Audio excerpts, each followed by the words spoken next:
அதே கிருஷ்ணா வணக்கம். நான் உங்கள் அம்மா பேசுகிறேன். இன்றைக்கி ருத்ராட்சத்துடைய மகிமையை நம்ம தெரிஞ்சுக்க போகிறோம்.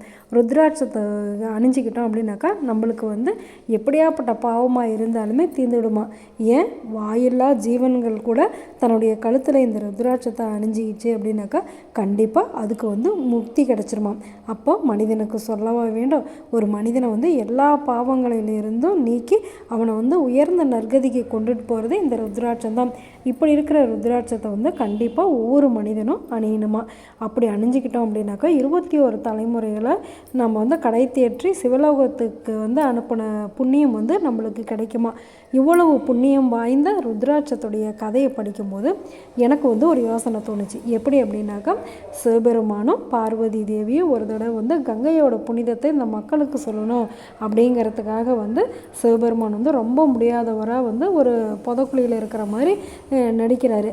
அப்போ பார்வதி தேவி யாராவது என்னுடைய கணவனை காப்பாற்றுங்க அப்படின்னு சொல்கிறாங்க. அப்போ எல்லாருமே தூக்கிறதுக்கு போகும்போது யார் பாவம் பண்ணாமல் இருக்காங்களோ அவங்க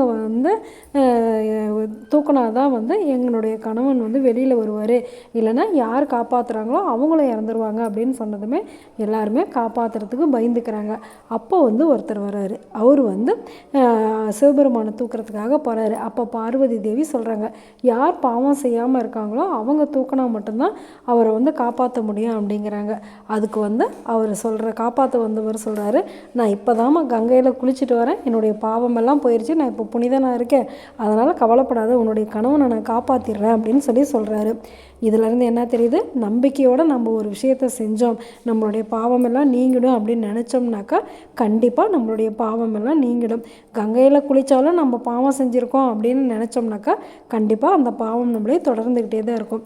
அதே மாதிரி இவ்வளவு புண்ணியம் வாய்ந்த இந்த ருத்ராட்சத்தை நம்ம போட்டுக்கிறது பெருசு இல்லை. இவ்வளவு புண்ணியம் வாய்ந்த ருத்ராட்சத்தை நம்ம போட்டிருக்கோமே அப்படிங்கிற எண்ணம் நம்மளுக்கு வரணும். நம்ம ஒவ்வொருத்தருமே சிவம் அப்படிங்கிற எண்ணம் நம்மளுக்கு வரும்போது நாம் எந்த விதமான தப்பும் நம்ம செய்ய மாட்டோம். அந்த தப்பு செய்ய மாட்டோம் அப்படிங்கிற ஒரே ஒரு உறுதிமொழியை மட்டும் எடுத்துக்கிட்டோம் அப்படின்னாக்கா ருத்ராட்சம் ஒன்று என்ன நம்ம 100 கூட நம்ம போட்டுக்கலாம். சரி, நாளைக்கு இந்த ருத்ராட்சத்தோட இன்னும் மகிமைகள்லாம் நிறையா இருக்குது. அதெல்லாம் எப்படி எப்படி போடணும், அது எந்தெந்த வடிவத்தில் இருக்கும், அது எப்படி ஜபம் பண்ணணும் அப்படிங்கிறதையும் நம்ம நாளைக்கு தெரிஞ்சுக்கலாமா. நல்லது நினைப்போம், நல்லதே நடக்கும், ஆனந்தமாக இருப்போம். Okay, bye. ராதே கிருஷ்ணா.